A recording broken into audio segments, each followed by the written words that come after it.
What's up, investors? It's the Russian dude.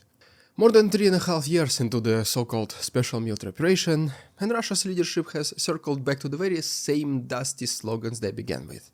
The same delusions dressed as purpose, the same hollow speeches about protecting Russian people, because it looks like whatever new narratives they are pushing right now are no longer working.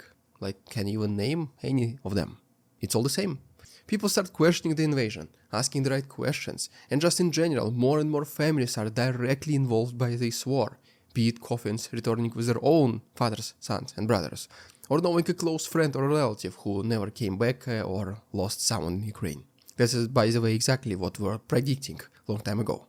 The bigger are the casualties, the more people will start opening their eyes, the harder it will become for propaganda to keep up with the brainwash, all the way until propaganda itself breaks. One broken pillar of Putin's state will be almost immediately followed by another, and then pretty much it is just inevitable that the whole structure collapses before anyone could react. But mid-2025 brought a eerie déjà vu.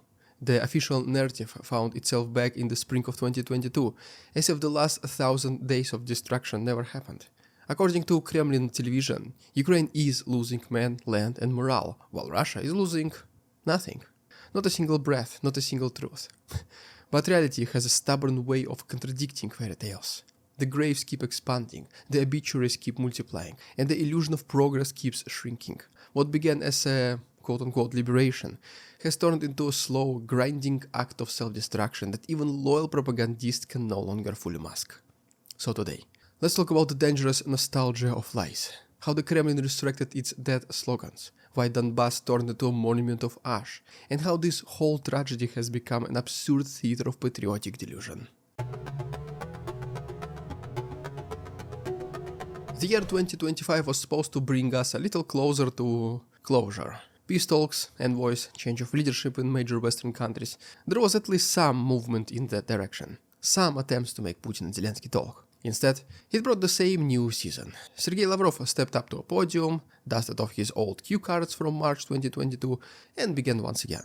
"We never intended to seize territories," he said, voice steady, eyes hollow, as if most of Donetsk, Luhansk, Zaporozhye, Kherson regions and all of Crimean Peninsula was not under Russian control. I mean, they did not intend to capture it, it just somehow happened.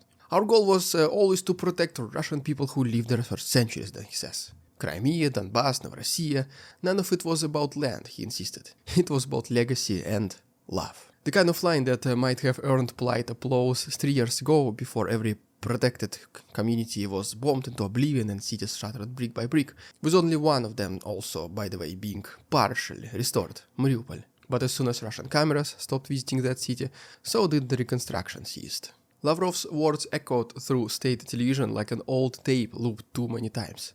Yet, outside those studio walls, the Russian people he spoke about were standing in water lines or fleeing westward through the wreckage of their own neighborhoods. Donetsk, Bakhmut, Avdiivka, Khorlivka, each city that was supposed to be saved, became a graveyard of the very population Moscow claimed to defend. Even Russia's own loyal propagandists, whose job is to lie with pride, seemed confused. For years they called these regions ours, but now they talk about them in the past tense, as ghost provinces wiped off the map. There's nothing left there, one evening host confessed, before quickly correcting himself because, well, that is pretty much a death sentence to say such things on TV. And then he said, "We will rebuild it, don't worry." As if the act of erasure could be undone by another televised promise. Numbers will tell that, slogans will not. Mediazona's obituary count, for example, incomplete by design, already dwarfs the Soviet-Afghan war's losses. Add the missing, the conscripts from the occupied Donbas, the invisible coffins without names, and the total would equal a combined total of Afghan, to Chechen and Georgian wars compressed into 3.5 years. Yet, according to the Kremlin, the war is still going according to the, you guessed it, plan. Maybe it is, by the way, if you think about it, if the plan is to bury an entire generation of its own and wreck the economy. Because after all, Putin will not be here to deal with the consequences, so why not just go all in, right? We all heard extensive horror details about Bakhmut and Avdiivka, and then Marinka, even though a familiar place, was not investigated and reported in such details by the media. Yet, it serves as a perfect example of Putin's so-called Russian peace. Let's talk about that particular city in our next chapter. Before the war, Marinka was a quiet town of 10,000, practically a suburb of Donetsk, same dialect, same families, same traditions. Today it looks like a town from zombie apocalypse movie. Dmitry Steshin, a Komsomolskaya Pravda correspondent and proud Z supporter, posted photos from the ruins. And then there was a caption. "Do we really need more of these moonscapes?" he asked. "Did Ukraine need to be denazified that badly?" It was an uncharacteristic moment of doubt, human, and therefore dangerous for the regime. Within days then he was obviously back with another message, and then after nearly losing his eyesight from washing his face with contaminated water in Donetsk, he blamed not the local authorities or the occupation chaos, but he blamed banderovцы, those evil Ukrainians. I mean, the absurdity just wrote itself, right? A Russian war correspondent, nearly blinded by the filth of a liberated city, still insisting that the enemy was somewhere hiding and doing this specifically to him. However, the irony is tragic. Before 22, 94% of Donetsk water came from Ukraine's own canal system. Kiev kept the taps running even while being shelled, feeding a region that broadcast its hatred back across the front line. When Putin ordered the invasion, that canal was among the first casualties. Pumps destroyed, pipes ruptured, an entire town left dry. The water stopped because Moscow protected the people who drank it. Now every glass of dirty Donbas water tells the story better than any propagandist. Steshin's infection is just pretty much a perfect metaphor for the entire operation. A self-inflicted wound, blame it on an imaginary enemy. His Telegram feed reads like a diary of denial. The same journalist who once celebrated liberation now describes cities so empty he can even hear his own footsteps echo through them. Yet he ends each report with a desperate affirmation. Russia will rebuild, we promise you. As if the faces of 6 refurbished buildings for 700 survivors in Avdiivka could erase 30,000 missing residents. It's reconstruction as theater, restoration as propaganda, optimism built on quicksand, and many propagandists can no longer keep up with this absurdity. People who read their posts and watch their videos, well, they do start turning. Thumbs up reactions and these fire emojis. If you're using Telegram, you know what I'm talking about. Well, these reactions, they just change to clowns. Because once you are caught in lie, you lose all of your credibility. And these people who are tasked with one single purpose, protecting the image of Putin's world, end up being the first ones to destroy the illusion from within. Once again, it was inevitable. Let's talk about the empire devouring itself in our next chapter. Imagine France obsessed with annihilating French-speaking towns in Belgium just to defend the francophone world. It sounds like a dystopian joke, right? But, well, that's exactly what Russia is doing. That's Russia's reality. According to them, the world's largest Russian-speaking country has spent 3 years systematically erasing other Russian-speaking communities. 8 years before that as well, so 11 years now and counting. And so Putin decided to protect it by attacking it. I guess he religiously follows the principle that the best defense is offense. I don't know what else to say. And so every missile fired at Donetsk, every conscript dragged from Luhansk, every destroyed city street means just fewer people left to speak the language Moscow claims to cherish. The Donbas experiment has become a grotesque inversion of empire, protecting culture by obliterating it.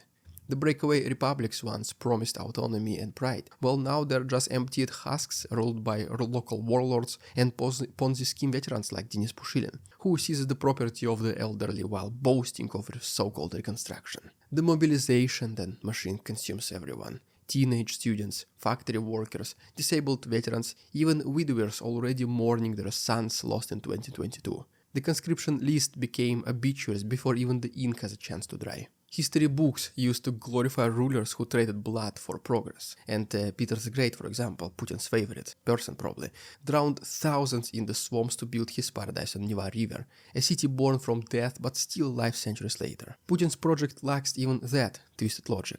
He's not building St. Petersburg, he's destroying it, demolishing living cities to erect symbolic graves, monuments, and Russian flags. For all the talk of historic destiny, Russia is not conquering land, it is converting it into cemeteries. The special military operation has become a ritual of decay, a perpetual motion machine powered by human loss. And the saddest part is that many still call this somehow patriotism.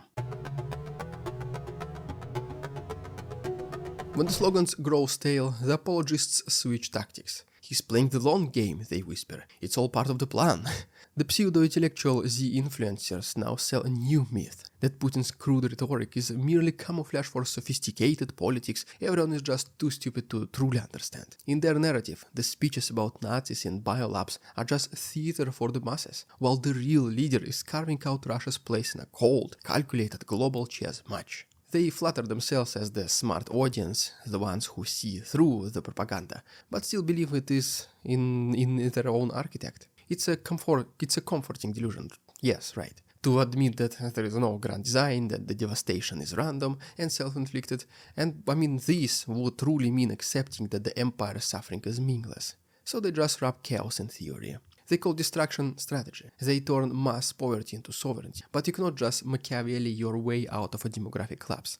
You cannot outthink the laws of arithmetic when you're losing hundreds of thousands of men and half your budget to sustain a war that produces nothing but veterans and widows. Just take a look at the map. The front lines barely move. The so-called liberated territories are wastelands. The economy is kept alive through forced bond sales and taxes hikes, while regional governors beg for funds to rebuild cities that Russia itself erased. Mariupol, once a thriving port of 500,000, now survives on bottled water and hope. Donetsk water filters clog faster than they can be replaced. Every promise of recovery ends in another appeal for donations, another wave of draft notices, another convoy of funerals. And still, the talking heads insist there is some kind of hidden logic behind it all. Maybe the only real logic is that lies, once started, demand new ones to survive. But every lie we tell incurs debt to the truth. Sooner or later, this debt is paid.